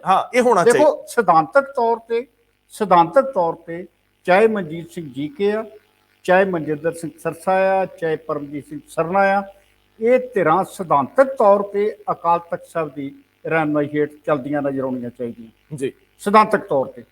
ਬਾਕੀ ਜਿਹੜੇ ਉਹਨਾਂ ਦੇ ਲੋਕਲ ਮੁੱਦੇ ਨੇ, ਕਿਉਂਕਿ ਉੱਥੋਂ ਦੇ ਵਸਨੀਕ ਨੇ, ਉੱਥੋਂ ਦੀਆਂ ਸਰਕਾਰਾਂ ਦੇ ਕੋਲੋਂ ਉਹਨਾਂ ਨੇ ਵੀ ਕੰਮ ਲੈਣੇ ਨੇ, ਜਿੱਦਾਂ ਸਾਡੇ ਸ਼੍ਰੋਮਣੀ ਕਮੇਟੀ ਵਾਲੇ ਲੈਂਦੇ ਨੇ। ਇਹ ਨਹੀਂ ਕਹਿ ਸਕਦੇ ਕਿ ਸਰਕਾਰਾਂ ਦੇ ਨਾਲ ਬਿਲਕੁਲ ਹੀ ਬਾਈਕਾਟ ਰੱਖਦੇ ਨੇ। ਸਰਕਾਰਾਂ ਤਾਂ ਸਮਾਜ ਚੋਂ ਆਉਂਦੀਆਂ, ਸਰਕਾਰਾਂ ਵੀ ਤਾਂ ਤੁਹਾਡੇ ਸਮਾਜ ਦਾ ਹਿੱਸਾ ਨੇ ਨਾ। ਸੋ ਇਹ ਬੜਾ ਸਾਫ਼ ਹੈ। ਲੇਕਿਨ ਜਿਹੜੀ ਚੀਜ਼ ਦੀ ਘਾਟ ਰੜਕ ਰਹੀ ਆ, ਉਹ ਜਿਹੜੀ ਤੁਸੀਂ ਪਹਿਲਾਂ ਨੁਕਤਾ ਉਠਾਇਆ ਕਿ 2018 ਤੋਂ ਬਾਅਦ, 2018 ਦੇ ਵਿੱਚ, ਅਕਤੂਬਰ 2018 ਦੇ ਵਿੱਚ ਤੁਹਾਡੇ ਬ੍ਰਹਮਪੁਰਾ ਸਾਹਿਬ 19 ਦੇ ਵਿੱਚ ਅੱਗੇ ਆ ਕੇ ਢੀਂਡਸਾ ਬਾਹਰ ਆ ਜਾਂਦੇ ਨੇ। 2 ਸਾਲ 3 ਸਾਲ ਦਾ ਜਿਹੜਾ ਵਕਫਾ ਆ, ਇਹਦੇ ਚ ਕੋਈ ਨਾ ਕੋਈ ਇਹਨਾਂ ਨੂੰ ਆਪਣਾ ਚਿਹਰਾ ਜਿਹੜਾ ਸੀਗਾ ਸਾਫ਼ ਕਰ ਦੇਣਾ ਚਾਹੀਦਾ। ਪਰ ਇੱਕ ਚੀਜ਼ ਜਿਹੜੀ ਮੈਨੂੰ ਦੋਸਤੋ ਲੱਗਦੀ ਹੈ ਕਿ ਜਿਹੜੀ ਗੁਰਦੁਆਰਾ ਇਲੈਕਸ਼ਨਸ ਨੇ ਜਿਹੜੀਆਂ ਦਿੱਲੀ 'ਚ ਹੋ ਰਹੀਆਂ ਨੇ ਔਰ ਬਾਅਦ ਦੇ ਵਿੱਚ ਸ਼੍ਰੋਮਣੀ ਕਮੇਟੀ ਦੇ ਰੂਪ 'ਚ ਪੰਜਾਬ 'ਚ ਹੋਣੀਆਂ ਨੇ, ਉਹਨੂੰ ਲੈ ਕੇ ਇੱਕ ਸਮੀਕਰਨ ਬੜਾ ਸਪਸ਼ਟ ਹੋ ਰਿਹਾ। ਉਹ ਸਮੀਕਰਨ ਇਹ ਹੈ ਕਿ ਜੇਕਰ ਮੰਨ ਲਓ ਬਾਦਲਾਂ ਦੇ ਖਿਲਾਫ ਵਾਲਾ ਧੜਾ ਬਾਜੀ ਮਾਰਦਾ ਹੈ, ਜੇਕਰ ਬਾਦਲਾਂ ਦੇ ਖਿਲਾਫ ਵਾਲਾ ਧੜਾ ਬਾਜੀ ਮਾਰਦਾ ਹੈ ਜਿਹਦੇ 'ਚ ਸਰਨੇ ਜਾਂ ਜੀਕੇ ਜਾਂ ਕੋਈ ਵੀ ਭਾਈ ਸਾਹਿਬ ਕੋਈ ਜੇ ਸਿੰਘ- ਵੱਡੀਆਂ ਹੀ ਪੈ ਜਾਂਦੀਆਂ, ਸਿੰਘ ਚਲੋ ਸਾਹਿਬ। 5 ਉਹ ਲੈ ਗਿਆ, 2 ਉਹ ਲੈ ਗਿਆ। ਵੀ ਸਿੰਘ ਸਾਹਿਬ ਭਾਈ ਰਣਜੀਤ ਸੋਨੇ। ਜੀ ਫਿਰ ਜਦੋਂ ਇਹ ਪੰਜਾਬ ਵੱਲ ਆਉਣਗੇ ਤਾਂ ਇੱਥੇ ਚਿਹਰਾ ਭਾਈ ਰਣਜੀਤ ਸਿੰਘ ਹੋਣਗੇ। ਪ੍ਰਭਾਵ ਜਿਹੜਾ ਜ਼ਰੂਰ ਰਹੇਗਾ। ਭਾਈ ਰਣਜੀਤ ਸਿੰਘ ਚਿਹਰਾ ਪੰਜਾਬ 'ਚ ਹੋ ਸਕਦੇ ਜੀ, ਨੰਬਰ 1। ਨੰਬਰ 2, ਭਾਈ ਰਣਜੀਤ ਸਿੰਘ ਕੀ ਜਿਹੜੇ ਢੀਂਡਸਾ, ਰਵਿੰਦਰ ਸਿੰਘ ਜਾਂ ਬ੍ਰਹਮਪੁਰਾ ਜਾਂ ਬਾਕੀ ਜਿਹੜੇ ਸੰਤ ਸਮਾਜ ਹੈ ਉਹਨਾਂ ਨਾਲ ਕਿਵੇਂ ਰਲ ਕੇ ਚੱਲਣਗੇ? ਦੇਖੋ ਉਹਨਾਂ ਨੇ ਇੱਕ ਤੇ ਪਹਿਲੀ ਤਰੀਕ ਤੋਂ ਇੱਕ ਤੇ ਜ਼ਰੂਰ ਕੀਤਾ ਸੁਖਦੇਵ ਸਿੰਘ ਢੀਂਡਸਾ। ਉਹਨਾਂ ਨੇ ਕਿਹਾ ਸੀ ਕਿ ਸਾਡਾ ਜਿਹੜਾ ਧਾਰਮਿਕ ਵਿੰਗ ਇੱਕ ਵੱਖਰਾ ਹੋਏਗਾ ਜੀ। ਔਰ ਅਸੀਂ ਪਹਿਲੇ ਦਿਨ ਤੋਂ ਹੀ ਭਾਈ ਰਣਜੀਤ ਸਿੰਘ ਨੂੰ, ਬਾਬਾ ਸਰਬਜੋਤ ਸਿੰਘ ਬੇਦੀ ਹੋਰਾਂ ਨੂੰ, ਜਾਂ ਜਿਹੜੇ ਹੋਰ ਬਾਬਾ ਗੁਰਪ੍ਰੀਤ ਸਿੰਘ ਰੰਧਾਵਾ ਨੇ, ਜਿਹੜੇ ਇਹੋ ਜਿਹੇ ਸੰਤ ਮਹਾਂਪੁਰਸ਼ ਨੇ, ਧਾਰਮਿਕ ਸ਼ਖਸੀਅਤਾਂ ਨੇ, ਉਹਨਾਂ ਨੂੰ ਅਸੀਂ ਢੀਂਡਸਾ ਧੜੇ ਦੇ ਨਾਲ ਜੁੜਿਆ ਇੱਕ ਧਾਰਮਿਕ ਵਿੰਗ ਵਜੋਂ ਵੇਖਦੇ ਹਾਂ। ਲੇਕਿਨ ਜੇਕਰ ਮੰਨ ਲਓ ਜੇਕਰ ਬਾਦਲ ਕੇ ਬਾਜੀ ਮਾਰਦੇ ਆ ਦਿੱਲੀ 'ਚ, ਉਸ ਤੋਂ ਬਾਅਦ ਸ਼੍ਰੋਮਣੀ ਕਮੇਟੀ ਦੀਆਂ ਹੋਣ ਵਾਲੀਆਂ ਚੋਣਾਂ ਨੂੰ ਲੈ ਕੇ ਫਿਰ ਅਸਮੰਜਸ ਹੋ ਸਕਦਾ ਹੈ। ਨਹੀਂ, ਜੇ ਸਵਾਲ ਇਹੋ ਹੀ ਰਹੇਗਾ ਜਿੱਦਾਂ ਹੁਣ ਅੱਜ ਅਸੀਂ ਕਹਿੰਦੇ ਆ ਕਿ ਬਾਦਲਾਂ ਦੇ ਵਿਰੋਧੀ ਕਹਿ ਰਹੇ, ਫਿਰ ਬਾਦਲ ਦਲ ਕਹੇਗਾ ਦੇਖੋ ਅਸੀਂ ਉੱਥੋਂ ਇਹਨਾਂ ਧਾਰਮਿਕ ਵਾਲਿਆਂ ਨੂੰ ਪਿਛਾਂਹ ਸੁੱਟਤਾ, ਹੁਣ ਪੰਜਾਬ 'ਚ ਵੀ ਇਹਨਾਂ ਦੀ ਕੋਈ ਥਾਂ ਨਹੀਂ। ਮੈਂ ਕਿਹਾ ਫਿਰ ਪੰਜਾਬ ਗਵਰਨਮੈਂਟ ਇਹ ਸੋਚਣ ਲਈ ਮਜਬੂਰ ਹੋਊਗੀ ਕਿ ਸ਼੍ਰੋਮਣੀ ਕਮੇਟੀ ਦੀਆਂ ਚੋਣਾਂ ਸਮੇਂ ਸਿਰ ਕਰਾ ਲਈਏ ਜੀ, ਵਿਧਾਨ ਸਭਾ ਤੋਂ ਪਹਿਲਾਂ ਕਰਾ ਲਈਏ ਕਿ ਨਾ, ਕਿਤੇ ਇਹ ਨਾ ਹੋਵੇ ਕਿ ਬਾਦਲ ਇੱਥੋਂ ਮਾਲੀ ਲੈ ਜਾਣ ਤੇ ਵਿਧਾਨ ਸਭਾ 'ਚ ਸਾਨੂੰ ਔਖੇ ਕਰ ਦੇਣ, ਲੱਗਦੇ ਦਾ ਸਾਰਾ ਕੋਈ ਇਕੱਠਾ ਹੀ ਹੋ ਜਾਵੇ। ਅੱਛਾ, ਮੈਂ ਹੁਣ ਥੋੜਾ ਜਿਹਾ ਅੱਗੇ ਤੁਰਦਾ ਹਾਂ ਕਿ ਆਪਣੇ ਪ੍ਰਧਾਨ ਮੰਤਰੀ ਵੀ ਸਰਗਰਮ ਨੇ ਜੀ। ਕੱਲ 100 ਤੋਂ ਵੱਧ ਸਿੱਖ ਸ਼ਖਸੀਅਤਾਂ ਨਾਲ ਮੁਲਾਕਾਤ ਕਰ ਰਹੇ ਜੀ। ਅਮਿਤ ਸ਼ਾਹ ਜਿਹੜੇ ਗ੍ਰਹਿ ਮੰਤਰੀ ਆ ਦੇਸ਼ ਦੇ, ਉਹ ਇਸ ਮੀਟਿੰਗ ਦਾ ਅਹਿਮ ਹਿੱਸਾ ਹੋਣਗੇ। ਰਾਦਰ ਮੀਟਿੰਗ ਨੂੰ ਡਿਜ਼ਾਈਨ ਵੀ ਉਹੀ ਕਰ ਰਹੇ ਜੀ। ਮੇਰੇ ਕੋਲ ਜਿਹੜੀ ਸੂਚਨਾ ਉਹਦੇ ਵਿੱਚ ਇਹ ਦੇਖਿਆ ਗਿਆ ਕਿ ਜਿਹੜੇ ਵਿਅਕਤੀਆਂ ਨੂੰ ਬੋਲਣ ਲਈ ਸਮਾਂ ਦਿੱਤਾ ਜਾਣਾ, ਕਿਉਂਕਿ 100 ਦੇ 100 ਨਹੀਂ ਬੋਲਣਗੇ, 8 ਤੋਂ 9 ਬੁਲਾਰੇ ਹੋਣਗੇ ਜਿਹੜੇ ਬੋਲਣਗੇ, ਉਹਨਾਂ ਦੇ ਜ਼ੂਮ ਦੇ ਚੈੱਕ ਕੀਤੇ ਜਾ ਰਹੇ ਆ ਕਿ ਉਹ ਠੀਕ ਨੇ, ਕਨੈਕਸ਼ਨ ਨੂੰ ਲੈ ਕੇ ਉਹਨਾਂ ਦੇ ਆਡੀਓ ਵੀਡੀਓ ਹੈ। ਜਦੋਂ ਗ੍ਰਹਿ ਮੰਤਰੀ ਨੇ ਜਾਂ ਪ੍ਰਧਾਨ ਮੰਤਰੀ ਨੇ ਕਿਸੇ ਮੀਟਿੰਗ ਨੂੰ ਕਨਵੀਨ ਕਰਨਾ ਆ ਤੇ ਜਿਹਨਾਂ ਲੋਕਾਂ ਦੇ ਨਾਲ ਰਾਬਤਾ ਹੋਣਾ ਆ ਜੀ, ਇਹ ਤੁਹਾਡੀ ਜਿਹੜੀ ਡਿਸਟ੍ਰਿਕਟ ਐਡਮਿਨਿਸਟ੍ਰੇਸ਼ਨ ਹੈ ਜੀ, ਜੇ ਸ਼੍ਰੋਮਣੀ ਕਮੇਟੀ ਪ੍ਰਧਾਨ ਨੂੰ ਲੈਣਾ ਚਾਹੁੰਦੇ ਨੇ ਤੇ ਡਿਸਟ੍ਰਿਕਟ ਐਡਮਿਨਿਸਟ੍ਰੇਸ਼ਨ ਜਿਹੜੀ ਆ ਉਹਦੀ ਜ਼ਿੰਮੇਵਾਰੀ ਬਣਦੀ ਹੈ ਕਿ ਉਹ ਉਸ ਜ਼ੂਮ ਨੂੰ ਸਾਰਾ ਕੁਝ ਚੈੱਕ ਕਰੇ ਟੈਕਨੀਕਲ। ਇੱਕ ਹੋਰ ਜਿਹੜਾ ਮੇਰੇ ਕੋਲ ਇਨਫੋਰਮੇਸ਼ਨ ਹੈ ਕਿ ਵੱਡੀਆਂ ਜਿਹੜੀਆਂ ਸਰਕਾਰ ਦੀਆਂ ਅੱਖ ਕੰਨ ਹੁੰਦੀਆਂ ਏਜੰਸੀਆਂ ਜਾਂ ਬਾਕੀ ਲੋਕ, ਉਹ ਕਨਸੋ ਵੀ ਲੈ ਰਹੇ ਆ ਕਿ ਜਿਹੜੀਆਂ ਵੱਡੀਆਂ ਸੰਸਥਾਵਾਂ ਦੇ ਮੁਖੀਆਂ ਨੇ ਬੋਲਣਾ ਹੈ ਉਹ ਕੀ ਬੋਲਣਗੇ, ਕਿਉਂਕਿ ਸਿੱਖਾਂ ਅਕਾਲੀ ਦਲ ਪ੍ਰਧਾਨ ਮੰਤਰੀ ਦਰਮਿਆਨ ਇੱਕ ਥੋੜੀ ਜਿਹੀ ਖਹਿਬਾਜੀ ਵੀ ਸੀ ਕਿ ਕਿਤੇ ਇਹ ਨਾ ਹੋਵੇ ਕਿ ਉੱਥੇ ਸਥਿਤੀ ਖਰਾਬ ਹੋ ਜਾਏ, ਕਿਉਂਕਿ ਆਰਐਸਐਸ ਦੇ ਖਿਲਾਫ ਸ਼੍ਰੋਮਣੀ ਕਮੇਟੀ ਮਤਾ ਲਿਆਉਂਦੀ ਹੈ। ਜੇ ਮੰਨ ਲਓ ਸ਼੍ਰੋਮਣੀ ਕਮੇਟੀ ਦੇ ਵੱਡੇ ਅਹੁਦੇਦਾਰ ਜਾਂ ਅਕਾਲੀ ਦਲ ਵੱਲੋਂ ਕੋਈ ਬੋਲਦਾ ਹੈ ਤੇ ਉਹ ਕਿਤੇ ਇਸ ਤਰ੍ਹਾਂ ਦੀ ਸਥਿਤੀ ਪੈਦਾ ਨਾ ਹੋਵੇ ਜਿਹੜੇ ਪ੍ਰਧਾਨ ਮੰਤਰੀ ਦੇ ਪੱਧਰ ਦੀ ਮੀਟਿੰਗ 'ਚ ਕੋਈ ਪੰਗੇਬਾਜ਼ੀ ਹੋਵੇ। ਲੇਕਿਨ ਸਰਦਾਰ ਸਾਹਿਬ, ਇਸ ਮੀਟਿੰਗ ਦੇ ਵਿੱਚ ਇਹ ਵੀ ਤੈਅ ਹੋਊਗਾ ਕਿ ਸਰਕਾਰ ਆਖਰ ਸ੍ਰੀ ਗੁਰੂ ਤੇਗ ਬਹਾਦਰ ਸਾਹਿਬ ਦੇ ਇਸ ਸ਼ਤਾਬਦੀ ਸਮਾਗਮਾਂ ਦੇ ਵਿੱਚ ਕਿੰਨੀ ਸੁਹਿਰਦ ਹੋ ਕੇ, ਕਿੰਨੇ ਕੁ ਪੈਸੇ ਲਾ ਕੇ, ਕਿੰਨੀਆਂ ਕੁ ਯਾਦਗਾਰਾਂ ਦੇ ਰੂਪ 'ਚ, ਕਿੰਨੀਆਂ ਕੁ ਸਹੂਲਤਾਂ ਦੇ ਰੂਪ 'ਚ, ਕਿਉਂਕਿ ਜਦੋਂ ਅਸੀਂ ਗੁਰੂ ਤੇਗ ਬਹਾਦਰ ਸਾਹਿਬ ਦਾ ਜਿਹੜਾ ਇਹ ਸਮਾਗਮ ਦੇਖਦੇ ਹਾਂ ਸ਼ਤਾਬਦੀ, ਤੇ ਫਿਰ ਇਹ ਜਿਹੜਾ ਭਾਰਤ ਦਾ ਸਿਸਟਮ ਹੈ, ਬਿਲਕੁਲ ਉਹਨਾਂ ਦੀ ਜਿਹੜੀ ਸਭ ਤੋਂ ਵੱਡੀ ਕੁਰਬਾਨੀ ਸ਼ਖਸੀਅਤ ਤੇ ਇਸ ਦੇਸ਼ ਨੂੰ ਜਿਹੜੀ ਗੁਰੂ ਤੇਗ ਬਹਾਦਰ ਸਾਹਿਬ ਦੀ ਦੇਣ ਹੈ, ਉਹਨੂੰ ਮੱਦੇ ਨਜ਼ਰ ਰੱਖਿਆ ਜਾਂਦਾ। ਲੇਕਿਨ ਮੇਰਾ ਨੁਕਤਾ ਇਹ ਹੈ ਸਿਰਫ ਇੰਨਾ ਕਿ ਤੁਹਾਨੂੰ ਯਾਦ ਹੋਵੇਗਾ ਕਿ ਪਹਿਲਾਂ ਜਦੋਂ ਗੁਰੂ ਤੇਗ ਬਹਾਦਰ ਸਾਹਿਬ ਦਾ 400 ਸਾਲੇ ਦੇ ਪ੍ਰਕਾਸ਼ ਪੁਰਬ ਮਨਾਏ ਜਾਣ ਦਾ ਜ਼ਿਕਰ ਹੋਇਆ ਸੀ ਤੇ ਸ਼੍ਰੋਮਣੀ ਕਮੇਟੀ ਨੇ ਕਿਹਾ ਸੀ ਕਿ ਅਸੀਂ ਪ੍ਰਧਾਨ ਮੰਤਰੀ ਨਰਿੰਦਰ ਮੋਦੀ ਨੂੰ ਨਹੀਂ ਸੱਦ ਰਹੇ। ਇੱਕ ਵਾਰੀ ਹੋਈ ਸੀ ਗੱਲ ਹੋਈ ਸੀ। ਲੇਕਿਨ ਹੁਣ ਜਦੋਂ ਇਹ ਗੱਲ ਜੇ ਹੋ ਰਹੀ, ਜੇ ਵਾਕਈ ਸ਼੍ਰੋਮਣੀ ਕਮੇਟੀ ਪ੍ਰਧਾਨ ਸ਼ਾਮਲ ਹੋ ਰਹੇ ਨੇ ਜੀ, ਤੇ ਜੇ ਇਹ ਵੀ ਵੇਖ ਲਿਆ ਜਾਏ ਕਿ ਆਰਐਸਐਸ ਦੀ ਭੂਮਿਕਾ ਬਾਰੇ ਸ਼੍ਰੋਮਣੀ ਕਮੇਟੀ ਨੇ ਕੋਈ ਮਤਾ ਪਾਸ ਕੀਤਾ, ਤੇ ਘੱਟੋ ਘੱਟ ਇੱਕ ਰਾਏ ਜ਼ਰੂਰ ਹੋਣੀ ਚਾਹੀਦੀ ਹੈ ਕਿ ਜੇ ਤੁਸੀਂ ਇੱਕ ਨੁਕਤੇ ਦੇ ਗੱਲ ਕਰ ਰਹੇ ਹੋ, ਸਿਰਫ ਗੁਰੂ ਤੇਗ ਬਹਾਦਰ ਸਾਹਿਬ ਦੀ ਆਪਣੇ ਪ੍ਰਕਾਸ਼ ਪੁਰਬ ਦੇ ਸਮਾਗਮਾਂ ਤੇ ਕੇਂਦਰਿਤ ਹੋ ਜਾਓ ਤੇ ਇਹ ਇੱਕ ਚੰਗੀ ਪਹਿਲ ਹੋਵੇਗੀ। ਨਹੀਂ, ਇਹ ਬਣਦਾ ਹੀ ਹੈ, ਕਿਉਂਕਿ ਤੁਹਾਨੂੰ ਕੁਝ ਸਮੇਂ ਲਈ ਜੀ, ਬਾਕੀ ਤੇ ਤੁਹਾਡੇ ਸਾਰਾ ਸਮਾਂ ਤੁਹਾਨੂੰ ਇਹੋ ਹੀ ਆ। ਸਮਾਗਮ ਤਾਂ ਤੁਸੀਂ ਕਰਨੇ ਆ 1 ਸਾਲ ਦੇ ਅੰਦਰ ਜੀ, ਜਿੱਦਾਂ ਪਿਛਲੇ 71 ਸਾਲ ਤੋਂ ਤੁਸੀਂ ਇੱਕ ਦੂਸਰੇ ਦੇ ਦੂਸ਼ਣਬਾਜ਼ੀ ਕਰਦੇ ਹੋ, ਸਰਕਾਰ ਕੁਝ ਕੇਂਦਰ ਤੇ ਕਰ ਰਿਹਾ, ਕੁਝ ਸੂਬੇ ਤੇ ਕਰ ਰਿਹਾ, ਇਹ ਤੁਹਾਡੀ ਸਿਆਸੀ ਦੂਸ਼ਣਬਾਜ਼ੀ ਜਿਹੜੀ ਹੈ ਚਲਦੀ ਰਹਿਣੀ ਹੈ। ਜਿਹੜੇ ਮੁੱਦੇ ਤੁਸੀਂ ਉਠਾਉਂਦੇ ਹੋ ਉਹ ਮੁੱਦੇ ਕਿੰਨਾ ਚਿਰ ਨੂੰ ਹੰਡਾਉਂਦੇ ਹੋ, ਕਿੰਨਾ ਕੁ ਮਜ਼ਬੂਤੀ ਨਾਲ ਲੜਦੇ ਹੋ, ਇਸ ਕਿਸੇ ਕੋ ਗੁੱਜਾ ਨਹੀਂ ਹੈ। ਸਰਦਾਰ ਸਾਹਿਬ, ਤੁਸੀਂ ਠੀਕ ਆ, ਇਹ ਸਿਆਣੀਆਂ ਧਿਰਾਂ ਸਾਰੀਆਂ ਬਿਲਕੁਲ ਮੈਨੂੰ ਲੱਗਦਾ ਕਿ ਏਜੰਡੇ ਦੇ ਉੱਤੇ ਰਹਿਣਗੇ ਏਜੰਡੇ ਤੇ ਤੇ ਰਹਿਣ। ਪੋਜ਼ਿਟਿਵਿਟੀ ਨਾਲ ਬਿਲਕੁਲ। ਇਸ ਦਿਨ ਦੀ ਸਾਰਥਕਤਾ ਨੂੰ ਵਧਾਉਣ, ਜੀ ਇਹਦੇ ਸਮਾਗਮ ਉਲੀਕਣ, ਜੀ ਇਕੱਠੇ ਹੋ ਕੇ ਅੱਗੇ ਵੱਧ ਕੇ ਜੀ ਗੁਰੂ ਤੇਗ ਬਹਾਦਰ ਸਾਹਿਬ ਨੂੰ ਸਹੀ ਮਾਇਨਿਆਂ 'ਚ ਇਹੀ ਸ਼ਰਧਾ ਹੋਏਗੀ। ਬਿਲਕੁਲ। ਜਦੋਂ ਤੁਸੀਂ ਫੈਸਲਾ ਕੀਤਾ, ਤੁਸੀਂ ਇਹ ਮੰਗ ਕਰ ਰਹੇ ਹੋ ਕਿ ਜਿਹੜਾ ਯੂਨਾਈਟਿਡ ਨੇਸ਼ਨਸ ਹੈ ਉਹ ਇਸ ਦਿਹਾੜੇ ਨੂੰ ਜਿਹੜਾ ਕਹਿੰਦਾ ਮਨੁੱਖੀ ਅਧਿਕਾਰਾਂ ਦੀ ਰਾਖੀ ਦਾ ਦਿਵਸ, ਪਰ ਮੈਂ ਇਹ ਕਹਿੰਦਾ ਸਰਬ ਸਾਂਝੀਵਾਲਤਾ ਦਾ ਦਿਵਸ ਮਨਾ ਰਹੇ ਹੋ, ਤੇ ਘੱਟੋ ਘੱਟ ਆਪਸ ਵਿੱਚ ਵੀ ਇੱਕ ਮੁੱਦੇ ਤੇ ਸਾਂਝੇ ਹੋ ਕੇ ਬੈਠ ਜਾਓ। ਨਹੀਂ ਸਰਦਾਰ ਸਾਹਿਬ, ਪਹਿਲੀ ਗੱਲ ਤੇ ਕਿ ਭਾਰਤ ਸਰਕਾਰ ਨੂੰ ਆਪਣੇ ਦੇਸ਼ ਵਿੱਚ ਇਸ ਦਿਨ ਨੂੰ ਮਨੁੱਖੀ ਅਧਿਕਾਰ ਦਿਵਸ ਵਜੋਂ ਮਨਾਉਣਾ ਚਾਹੀਦਾ। ਬਿਲਕੁਲ, ਮਨਾਓਗੇ ਤੇ ਤਾਂ ਮਨਾਉਣਗੇ ਨਾ ਅਗਲੇ। ਜੇ ਨਾਲ ਹੀ ਲਿਖਣਾ ਚਾਹੀਦਾ ਯੂਨਾਈਟਿਡ ਨੇਸ਼ਨ ਨੂੰ ਬਿਲਕੁਲ ਕਿ ਤੁਸੀਂ ਇਹਨੂੰ ਇਸ ਦਿਨ ਲਈ ਹਾਂ ਅਲਾਓ ਕਰੋ, ਅਗਰ ਸਾਰੀ ਦੁਨੀਆ ਨੂੰ ਕਹੋ। ਅਗਰ ਇਹ ਸਰਕਾਰ ਜਿਹੜੀ ਆ, ਹਿੰਦੁਸਤਾਨ ਸਰਕਾਰ ਜਿਹੜੀ ਆ, ਬਾਹਰ ਜਿੰਨੇ ਮੁਲਕਾਂ 'ਚ ਆਪਣੀਆਂ ਐਮਬੈਸੀਆਂ ਬੈਠੀਆਂ ਉਹਨਾਂ ਨੂੰ ਇੱਕ ਸੁਨੇਹਾ ਲਾਉਂਦੀ ਆ, ਹਾਂਜੀ, ਤੇ ਉਹ ਪੂਰੇ ਸੰਸਾਰ ਨੂੰ ਇੱਕ ਸੁਨੇਹਾ ਜਾਏਗਾ ਕਿ ਵਾਕਿਆ ਹੀ ਗੁਰੂ ਤੇਗ ਬਹਾਦਰ ਸਾਹਿਬ ਦਾ ਜਿਹੜਾ ਪ੍ਰਕਾਸ਼ ਦਿਹਾੜਾ ਮਨਾਇਆ ਜਾਂਦਾ। ਸਰਦਾਰ ਸਾਹਿਬ, ਇੱਕ ਹੋਰ ਖਬਰ ਜਿਹੜੀ ਲੈ ਕੇ ਆਪਾਂ ਇਹਨੂੰ ਜੀ। ਸਮਾਪਤ ਕਰਦੇ ਹਾਂ ਕਿ ਰਾਜੇਵਾਲ ਤੇ ਵਰਪੇ ਬਿੱਟੂ ਹਾਂ ਕਹਿੰਦੇ ਤਾਂ ਆਮ ਆਦਮੀ ਪਾਰਟੀ ਦੇ ਮੁੱਖ ਮੰਤਰੀ ਦਾ ਚਿਹਰਾ ਹੋ ਸਕਦੇ। ਦੇਖੋ, ਉਹਨਾਂ ਤਾਂ ਨਹੀਂ ਕਿਹਾ, ਉਹਨਾਂ ਤੇ ਚੋਣ ਲੜਨ ਲਈ ਕਿਹਾ, ਮੈਂ ਮੁੱਖ ਮੰਤਰੀ ਦਾ ਚਿਹਰਾ ਕਹੀ ਜਾਂਦਾ। ਬਹੁਤੀ ਦੂਰ ਨਹੀਂ ਲਿਆਵਾਂਗਾ, ਤੁਹਾਨੂੰ ਯਾਦ ਹੈ ਜਦੋਂ ਆਮ ਆਦਮੀ ਪਾਰਟੀ ਦੇ ਕਾਗੂ ਰਾਘਵ ਚੱਡਾ ਆਏ ਸੀ ਪੰਜਾਬ ਦੇ ਵਿੱਚ, ਆ ਤੇ ਅੱਜ ਵੀ ਇੱਥੇ ਚੰਡੀਗੜ੍ਹੋਂ ਪ੍ਰੈਸ ਕਾਨਫਰੰਸ ਕਰੀ ਜਾਂਦੇ। ਹਾਂ, ਉਹਨਾਂ ਨੇ ਕਿਹਾ ਸੀਗਾ ਕਿ ਬਹੁਤ ਜਲਦੀ ਪੰਜਾਬ ਦੇ ਵਿੱਚ ਅਸੀਂ ਮੁੱਖ ਮੰਤਰੀ ਦਾ ਚਿਹਰਾ ਐਲਾਨ ਕਰਾਂਗੇ। ਉਸ ਵੇਲੇ ਅਸੀਂ ਵੀ ਆਪਣੇ ਸਾਰੇ ਨੈਟਵਰਕ ਖੋਲੇ ਸੀ ਤੇ ਉਸ ਵੇਲੇ ਸੰਕੇਤ ਮਿਲੇ ਸੀ ਕਿ ਸ਼ਾਇਦ ਰਾਜੇਵਾਲ ਤੋਂ ਬਿਹਤਰ ਚਿਹਰਾ ਉਹਨਾਂ ਦੇ ਕੋਲ ਨਹੀਂ ਹੈ, ਜਿਹੜਾ ਉਹਨਾਂ ਦੀ ਆਪਣੀ ਜਿਹੜੀ ਨੀਤੀ ਹੈ ਕੇਜਰੀਵਾਲ ਦੀ ਪਾਰਟੀ ਦੀ, ਉਹਨੂੰ ਵਾਰਾ ਖਾਂਦੀ ਹੈ। ਔਰ ਜੇ ਸਾਡੇ ਕੋਲ ਥੋੜੀ ਬਹੁਤੀ ਕੰਸੋ ਮਿਲਦੀ ਰਹੀ ਹੈ ਤੇ ਜਾਂ ਜੋ ਭੂਮਿਕਾ ਕਿਸਾਨ ਮੁਹਿੰਮ ਦੇ ਵਿੱਚ ਵੀ ਰਾਜੇਵਾਲ ਸਾਹਿਬ ਦਾ ਜੋ ਉਹਨਾਂ ਦਾ ਵਿਜ਼ਨ ਰਿਹਾ, ਤੇ ਜੇ ਰਵਨੀਤ ਬਿੱਟੂ ਕਹਿ ਰਹੇ ਨੇ ਕਿ ਵਾਕਿਆ ਹੀ ਦਿੱਲੀ ਦੇ ਵਿੱਚ ਤੇ ਫਿਰ ਜ਼ਿਆਦਾ ਸਕੋਪ ਹੋਏਗਾ ਨਾ, ਆਖਰਕਾਰ ਮੈਂਬਰ ਪਾਰਲੀਮੈਂਟ ਨੇ, ਉਹਨਾਂ ਦੀਆਂ ਅੱਖਾਂ ਤੇ ਅਣਗਿਣਤ ਹੋਣਗੀਆਂ। ਨਹੀਂ, ਉਹਨਾਂ ਕੋਲ ਸੋਰਸ ਬੜੇ ਹੋਣਗੇ ਪਤਾ ਲੈਣ ਦੇ। ਬਿਲਕੁਲ ਸਹੀ ਗੱਲ। ਤੇ ਮੈਂ ਤਾਂ ਇਹ ਕਹਿਣਾ ਹੈ ਕਿ ਮੰਨ ਲਓ ਚਿਹਰਿਆਂ ਤੇ ਹੀ ਰਾਜਨੀਤੀ ਹੋਣੀ ਆ ਜੀ, ਤੇ ਫਿਰ ਸਿੱਧੂ ਸਾਹਿਬ ਕਿੱਥੇ ਜਾਣਗੇ, ਜਗ੍ਹਾ ਤੇ ਭਰ ਚੱਲੀ। ਦੇਖੋ ਗੱਲ ਤਾਂ ਫਿਰ ਉੱਥੇ ਆ ਗਈ, ਤੁਸੀਂ ਹੁਣ ਗੱਲ ਛੇੜ ਲਈ ਆ ਸਿੱਧੂ ਸਾਹਿਬ ਦੀ, ਤੇ ਮੇਰੇ ਕੋਲ ਵੀ ਸੁਣ। ਅੱਜ ਪੰਜਾਬੀ ਦੇ ਅਖਬਾਰ 'ਚ ਬੜੀ ਵੱਡੀ ਖਬਰ ਲੱਗੀ ਹੈ, ਪ੍ਰਸ਼ਾਂਤ ਕਿਸ਼ੋਰ ਬਾਰੇ। ਅੱਛਾ, ਕਿ ਚੋਣਾਂ ਦੀ ਸਰਗਰਮੀਆਂ ਸ਼ੁਰੂ, ਮਤਲਬ ਸਮੇਂ ਤੋਂ ਪਹਿਲਾਂ ਹੋ ਸਕਦੀ ਹੈ।